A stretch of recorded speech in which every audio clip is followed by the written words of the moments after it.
अस्सलाम वालेकुम। आज की वीडियो में हम करेंगे एक्सरसाइज 6.1। ये है जी मैथमेटिक्स, 9th क्लास की जो मैथमेटिक्स है उसकी एक्सरसाइज है ये 6.1 और चैप्टर का नाम है अलजेब्रिक मैनिपुलेशन और इसका हम करेंगे जी क्वेश्चन नंबर 4। इससे जो पिछले क्वेश्चन है पहले करवा चुकी हूँ, उसका लिंक मैं डिस्क्रिप्शन में दे दूँगी, आप वहाँ से देख लीजिएगा। और अगर अभी तक आपने मेरा चैनल सब्सक्राइब नहीं किया तो उसको सब्सक्राइब कर दीजिए और बेल आइकन को लास्ट में प्रेस कर दीजिएगा ताकि आपको न्यू आने वाली वीडियोज़ के बारे में पता चल सके। तो स्टार्ट करते हैं। हमारे पास क्या यहाँ पे एक्सप्रेशंस गिवन है। फर्स्ट जो एक्सप्रेशन है वो है 39x7y³ z एंड 91x5y6z⁻7। ये दोनों एक्सप्रेशंस है, इनको यूज़ करके हमने क्या फाइंड आउट करना है, LCM।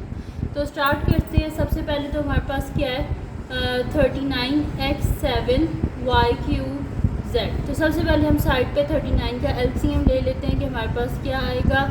तो यहाँ से 3 से कर लेते हैं, 3 1 ज़ा 3, 3 3 ज़ा 9 और 13 1 ज़ा 13। सेकंड क्या 91, तो यहाँ पे 91 का भी मैं ले लेती हूँ। तो 91 ये हमारे पास जो है 3 से भी नहीं होगा, 5 से भी नहीं होगा, 7 से हो सकता है।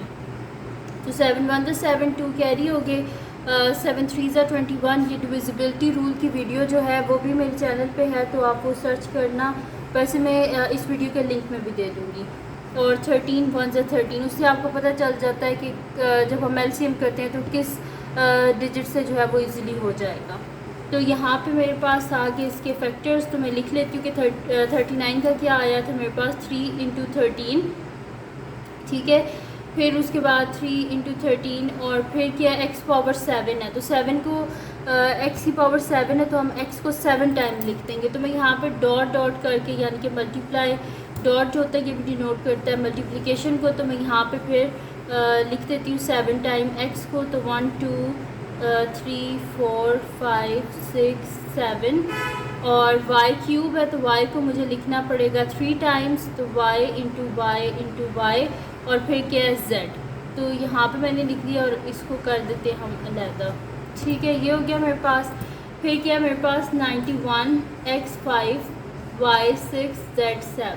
तो 91 के क्या मेरे पास फैक्टर्स आए थे 7 × 13 और x क्या है मेरे पास 5 टाइम्स है, तो 1 2 3 4 5 और y मेरे पास 6 टाइम्स है, तो 1 2 3 4 5 6 और z मेरे पास 7 टाइम है। तो एक दफ़ा इधर लिख देती हूँ और बाकी मैं नीचे लिख देती हूँ 1 2 3 4 5 6 7, ठीक है। ये हो गया मेरे पास। अब यहाँ पे हम देख लेते हैं कि कॉमन फैक्टर्स कौन से हैं, क्योंकि जो LCM है ना वो हमारे पास किसके इक्वल होता है, LCM हमारे पास इक्वल होता है common factors into uncommon factors. ये LCM होता है हमारे पास के कॉमन फैक्टर्स हम सारे लिखते हैं और फिर उसके बाद क्या करते हैं हम अनकॉमन फैक्टर्स जो होते हैं वो भी सारे हम लिख लेते हैं। तो मैं यहाँ पे देखती हूँ कॉमन फैक्टर्स कौन से हैं हमारे पास। कॉमन फैक्टर यानी कि जो दोनों में हों, तो यहाँ पे आप देखें तो 13 इन दोनों में है, ये वाला x भी इन दोनों में है, ये वाला x भी इन दोनों में है, ये वाला x भी है, ये वाला x भी है, ये वाला x भी कॉमन है। y देख लेते हैं, ये देखेंगे y, ये भी y, फिर ये वाला भी y और ये वाला z, ठीक है। तो ये जो कॉमन है इनको लिख लेते हैं और बाकी जो अनकॉमन है उन सब को भी हम फिर लिख लेंगे। तो कॉमन क्या है मेरे पास, एक तो 13 है, तो मैं यहाँ पे लिख दूँगी 13 और 1 2 3 4 5 टाइम्स x पावर 5 और फिर उसके बाद y क्या है 1 2 3, तो y³ और z एक दफ़ा है तो मैं z लिख दूँगी इनटू अनकॉमन फैक्टर्स यानी कि जो कॉमन नहीं है। तो वो कौन सा, ये 3 और 7, तो मैं लिख देती हूँ 3 × 7 और क्या है ये x कितने टाइम x है, यहाँ पे 2 टाइम्स x है, तो मैं यहाँ पे लिख दूँगी x² और y कितने टाइम है 1 2 3 टाइम्स y है, तो y³ और z को देख लेते हैं कितने टाइम है 1 2 3 4 5 6, तो z पावर 6।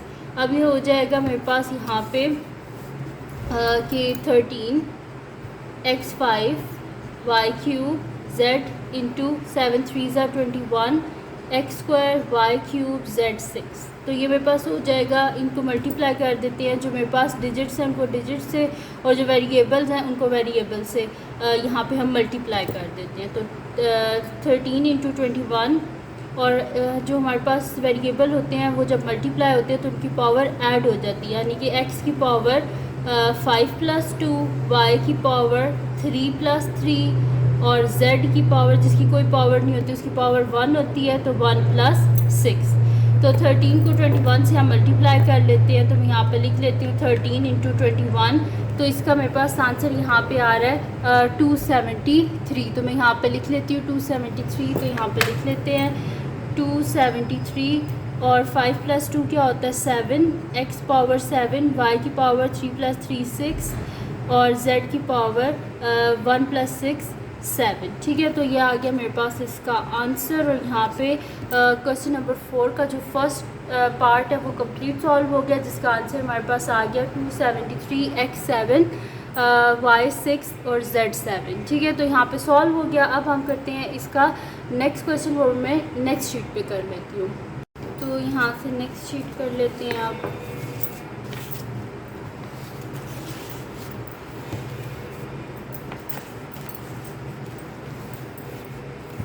तो यहाँ पे मेरे पास इसका सेकंड पार्ट है, यहाँ पे लिख लेते हैं। सेकंड पार्ट मेरे पास है 102 x y स्क्वायर z और 85 x square y z and 187 x y z square. ठीक है, ये मेरे पास। अब यहाँ पे पहले पिछला जो क्वेश्चन था उसके बीच में हमारे पास 2 एक्सप्रेशंस थे। अब यहाँ पे कितने एक्सप्रेशंस हैं हमारे पास? 3 एक्सप्रेशंस हैं। तो क्वेश्चन स्टार्ट करते हैं हम इसका। तो यहाँ पे मेरे पास है 102 x y स्क्वायर z। तो यहाँ पे साइड पे इन सब को क्या कर लेते हैं हम, फैक्टर्स प्राइम फैक्टर्स ढूंढ लेते हैं। तो 102 है, यानी कि 2 की टेबल से यहाँ पे मेरे पास हो जाएगा ये। तो मैं इसको लिख लेती हूँ कि 2 5 से यहाँ पे मेरे पास हो जाएगा 10 और यहाँ पे मेरे पास हो जाएगा 2 1 2। अब ये हो जाएगा मेरे पास 3 से, तो 3 1 3, 3 7 21 और 17 1 17। फिर नेक्स्ट हमारे पास 85 है, तो 85 को कर लेते हैं। ये ना 2 से होगा ना 3 से होगा, 5 से ही कर लेते हैं। तो 5 1 5 और 5 7 35 और 17 1 17। लास्ट कौन सा है? 187। तो 187 है। तो अगर आप देखें यहाँ पर, तो जो इसके मतलब कि फर्स्ट डिजिट है और जो लास्ट डिजिट है, इन दोनों को ऐड करें तो क्या आता है? 1 + 7 8 होता है और 8 मिडल में लिखा हुआ है। कोई भी ऐसे मतलब कि आपके पास अगर कोई नंबर लिखा हो कि जिनके जो फर्स्ट और लास्ट डिजिट को ऐड करके 3 डिजिट नंबर, कोई ऐसा लिखा होगा जिसका फर्स्ट और लास्ट को ऐड करके मिडल में लिखा हो, इसका मतलब है कि 11 से इजीली हो जाएगा। तो 11 1 11, यहाँ पे 7 कैरी, 11 7 77 और 17 1 17। तो सबके हमारे पास क्या आ गए? प्राइम फैक्टर्स आ गए हैं। अब क्या करते हैं हम यहाँ पे कि जिस तरह पहले लिखा था इनको हम वैसे ही लिख लेते हैं यहाँ पे। तो मेरे पास आ जाएगा 102 के लिख लेते हैं 2 × 3 × 17 और साथ में आ जाएगा मेरे पास इंटू x × y स्क्वायर है, यानी कि 2 दफ़ा मैं y लिख दूँगी और साथ में z। फिर मेरे पास है 85 x स्क्वायर y z। तो 85 के क्या आए थे मेरे पास फैक्टर्स? 5 × 17। तो मैं यहाँ पे लिख देती हूँ 5 × 17 इंटू x × y × z। और फिर 187 x y z स्क्वायर। तो 187 क्या है? 11 × 17 इंटू x × y × z। ठीक है जी, ये हो गया मेरे पास। अब हमने फाइंड आउट क्या करना है? एलसीएम। तो एलसीएम किसके इक्वल होता है? Common factors into uncommon factors. तो कॉमन फैक्टर यहाँ पे देख लेते हैं कि हमारे पास क्या है। तो कॉमन फैक्टर वो होगा जो इन तीनों में मौजूद होगा।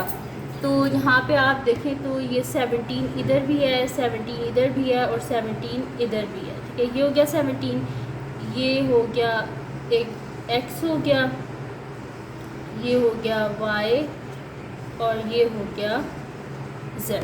ठीक है जी, तो ये इसके कॉमन फैक्टर्स हैं और बाकी जो हैं वो अनकॉमन है। तो यहाँ पे कॉमन लिख लेते हैं। कॉमन मेरे पास हैं 17 into X into Y into Z, और अनकॉमन में क्या आ जाएगा 2 इंटू 3 इंटू 5 इंटू 11 इंटू क्या आ जाएगा मेरे पास ये एक्स वाई और जेड। तो यहाँ पे लिख देते हैं इंटू एक्स वाई जेड। अब इनको मल्टीप्लाई कर लेते हैं, ये 17 एक्स वाई जेड इंटू यहाँ पर मेरे पास क्या आ जाएगा, इनको मल्टीप्लाई कर लेते हैं 2 इंटू 3 इंटू 5 इंटू 11।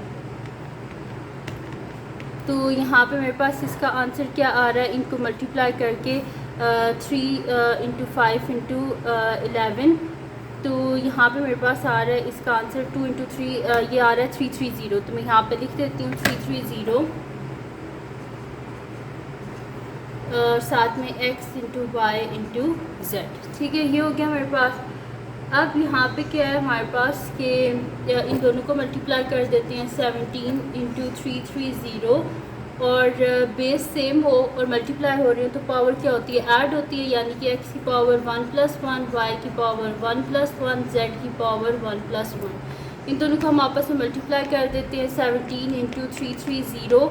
तो मेरे पास इसका आंसर आ रहा है 5610। तो मैं यहाँ पे लिख देती हूँ 5610 और साथ में क्या आ जाएगा 1 + 1 क्या होता है हमारे पास 2। तो मैं यहाँ पे लिख देती हूँ x² y² एंड z²। तो इसका आंसर आ गया हमारे पास 5610 x² y² और z²। तो ये आ गया इसका आंसर। तो ये थी जी आज की वीडियो जिसमें मैंने आपको करवाया है एक्सरसाइज 6.1 का क्वेश्चन नंबर 4। तो अगर ये वीडियो आपके लिए हेल्पफुल हो तो इसको लाइक कीजिएगा, मेरे चैनल को सब्सक्राइब कीजिएगा और बेल आइकन को लास्ट में प्रेस कर दीजिएगा ताकि आपको न्यू आने वाली वीडियोस के बारे में पता चल सके। और जो मेरा सेकंड चैनल है जिसके बीच मेरी कुकिंग की, क्राफ्ट्स की, रिडल्स की, ट्रैवलिंग की वीडियोज़ हैं, उसका लिंक डिस्क्रिप्शन में है, उसको भी सब्सक्राइब कर दीजिएगा। और जो मेरी बहन का चैनल है उसका लिंक भी डिस्क्रिप्शन में है, उसको भी सब्सक्राइब कर दीजिएगा। और अपनी दुआओं में लाजमी याद रखिएगा। अल्लाह हाफ़िज़।